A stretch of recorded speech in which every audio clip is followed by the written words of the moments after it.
Hey, Revenue Radio. It's Mary Grothy. I'm joined today by Paralee Walls. We had to have her back. Obviously, our last recording was a pretty popular one. I Lovely. very much enjoyed talking to you about what it's like to be a female executive. I mean, we've had some crazy stories that we shared. It's been such a privilege working with you side by side here at House of Revenue. Today, we are going to dive into a topic that helps people understand the difference between interim, outsourced, and fractional when it comes to growing your team of executives. So let me frame this, and I want to get your take on this, and then we'll define all of it.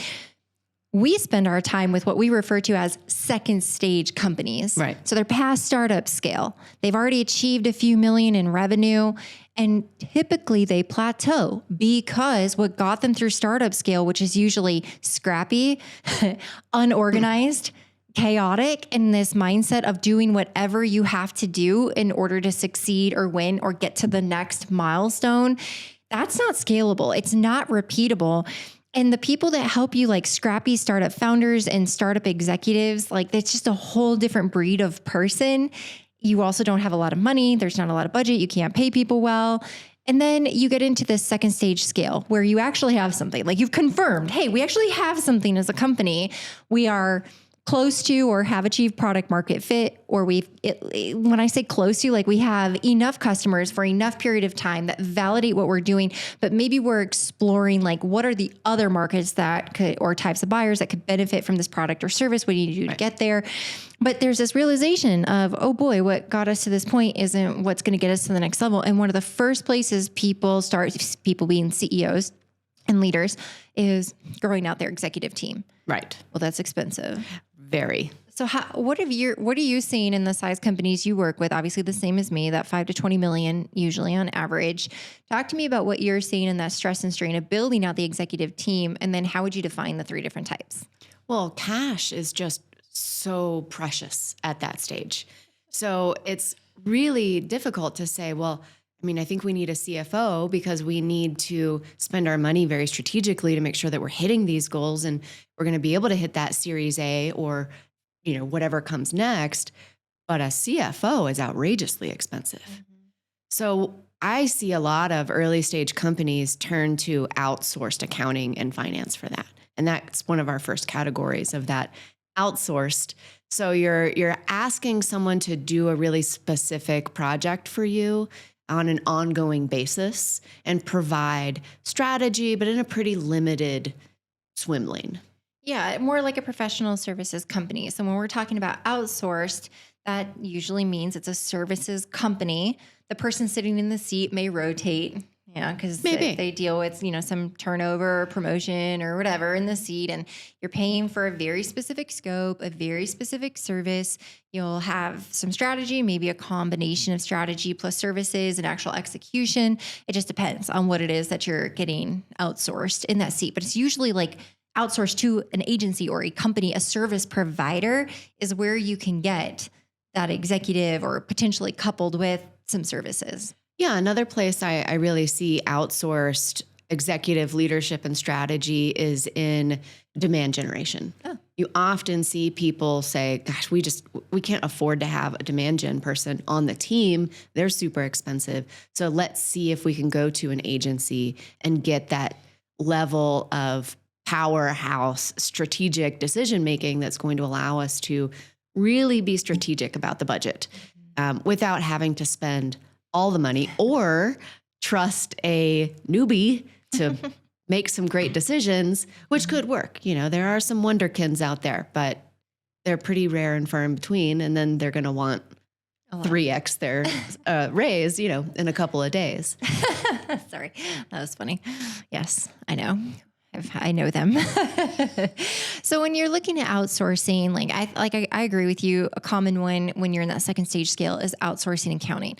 So I've seen a lot of outsourced CFO that have accounting packages coupled with it. So like you get the outsourced CFO executive, but in order for them to flourish as your outsourced CFO executive, they kind of need access to the books, right? Like they need Right. to have their people doing the accounting, doing the bookkeeping, running the payroll, because they need the full picture of the financial data. So it's actually a very common practice if you're looking at that executive seat to get a CFO. Hey, we want to outsource CFO. Cool.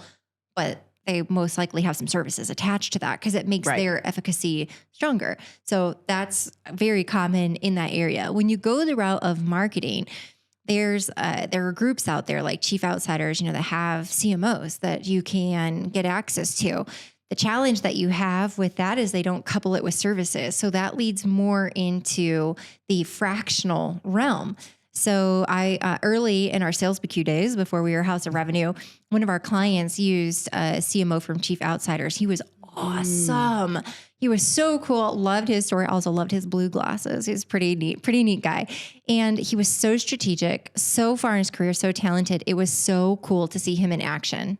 But then the strategy really fell flat with the client because there wasn't like, how do we execute on this? How do we do this? And so when we look at fractional, it's really interesting because the fractional executive, like they really are playing that fully strategic fractional seat as but they manage multiple clients or Right. companies. And at a fraction of the price. Exactly. Fraction of the time, fraction of the price. So you're tapping into brilliant executive strategy and leadership, but at a fraction. So there's pros and cons to that, but it's great in that second stage scale. But then the realization needs to be, you may have to couple that similarly to how the outsourced CFO is going to couple it with their team for accounting. The fractional CMO in this example is going to want to work with internal marketing execution specialist or an agency. Yes. Yeah, it's not reasonable, I would think, to expect a fractional chief executive of any kind to also be responsible for doing all of the work. I think they should certainly know how to do it. They need to know how to do everything from soup to nuts, particularly in a marketing situation. But listening to and acting on the recommendations of someone who is a part-time part of your organization, but for a long amount of time. They're not like interim, which we'll get to next, because they are a part of your team. They are in your leadership meetings. They are running their team meetings. They're doing coaching sessions with the execution part of the team.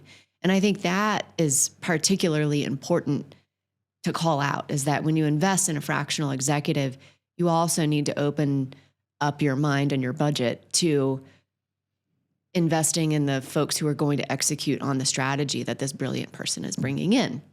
Yeah, I was about to say, I love fractional executives. Yeah, no kidding. Yeah. So I love fractional executives.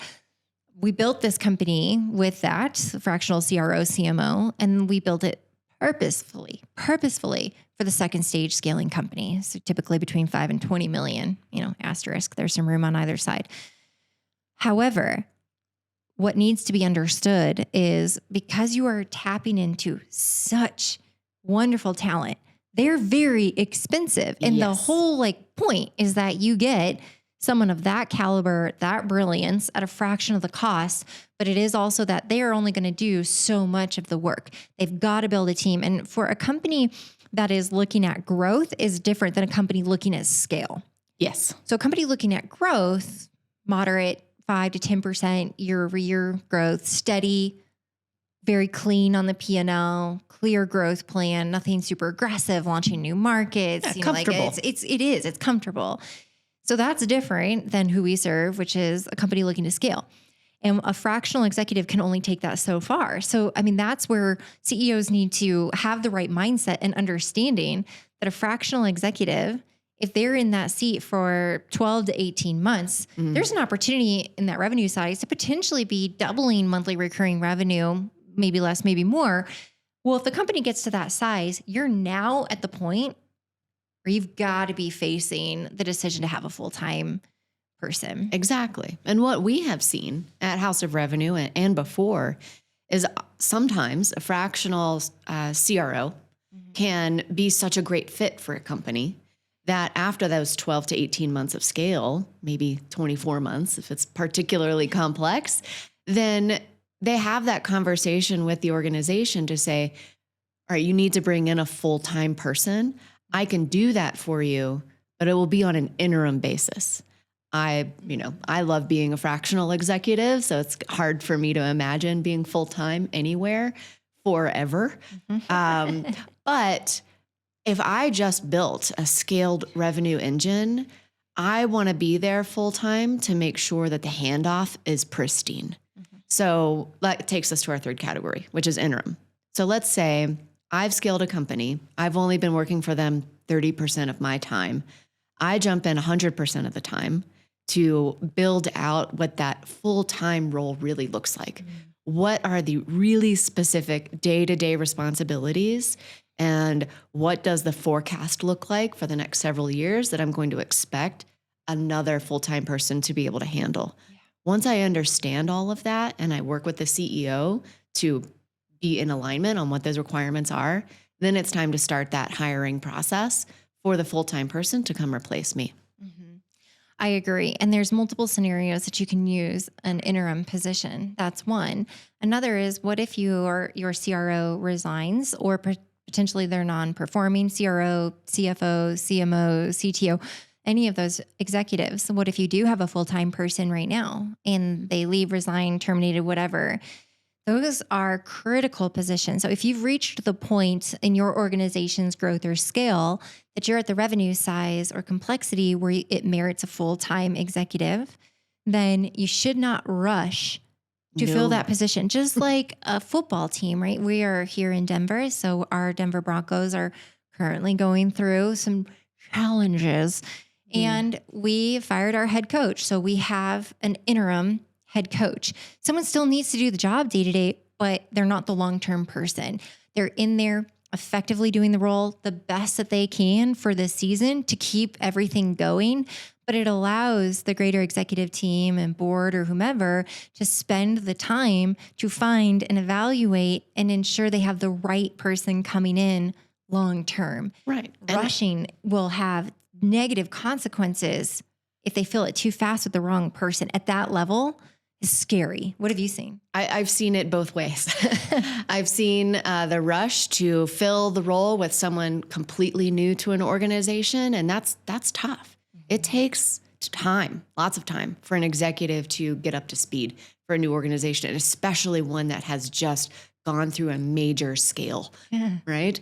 I've also seen, one, let me finish that first thought. When that happens, that very fast replacement, it has such enormous implications on the existing team. They have no trust. They don't know this new person that just got thrown into the spot. So I often see a lot of attrition when that happens. On the other hand, if you work with an interim executive in the time, in my opinion, someone from internally, right? Yes. They can do most of the work, right? And pass off their other responsibilities. So let's say it's a CMO, who splits, ask the director of marketing to step into that role as much as they can. They're probably looking for that opportunity anyway and would just die to do the best job that they can. In the interim, they know they're not qualified for the role. They know they're not going to get the role, but they can, one, have that knowledge of everything that's been going on, everything that's in flight, so that, like you said, the executive team can focus on finding that right replacement without worrying about all the plates that are spinning in the air crashing to the ground. Yeah, the engine has to keep going. I mean, you have to keep, especially to your point, if you had just scaled it, yikes, like this takes time, attention. It's at a whole new size and complexity. Got to have somebody that can maintain that engine until that right person is found for long term. The interim person is critical also in the way that it's explained to the company. Yes. Because some of the team members may not have worked for a company where they've had interim leadership. And so the way that it's articulated, explained is very important. And so I also feel like team members that directly interface with that person should get a little extra communication, because not everybody is comfortable in a risk taker seat. I'm an entrepreneur. I like sitting in a scrappy seat. I can handle a lot of risk. I'm fine with ups and downs. But many workers need that sense of security and stability and clarity with their role. They want to know how they're being held accountable, how their performance is being measured, what good looks like. They want to make sure they're doing all the right things. And if that leader is not there and there's an interim leader, that creates some fear, Yes. and it creates uncertainty, which then can hinder their productivity. And I do believe, and also their longevity with the company. You said some leaders cause attrition when they come in. And so Yep. I do believe that it's the CEO's responsibility and potentially another executive to set the tone and communication and prepare the organization for whomever it is to be in an interim seat. Right. And another option is if you find that star that you want to be that executive, maybe start them out as an interim. It's such a process to figure out whether it's a good fit both ways. So I have seen one of my clients is doing this right, or had done this earlier this year, is they brought in a new executive as interim. The plan was 3 to 6 months. We're going to evaluate, is it the right fit? Are we on the same page about our strategic plans and what needs to be done? Are we a good cultural fit together? Sure. And then there are no hard feelings. The time comes to the end, it's like, all right, we tried this out. I think we tried really hard. We both agree this just isn't right for us. Search for a new person while you have the interim in place. If it is the right fit, have that conversation. This feels like the right fit. I love the alignment. Let's turn this from interim to full-time. I agree.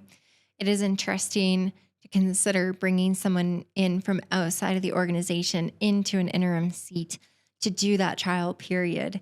I think that approaching that very carefully with clear communication would be key, because to our earlier point, sometimes it's easier to pull from someone already inside of the organization to fill the interim so that there's very little downtime and there isn't a lot of need for ramping education, et cetera.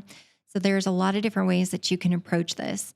I hope we served you well today in explaining the differences between outsourced executives, fractional executives, and interim executives. Anything you'd like to add to wrap us up?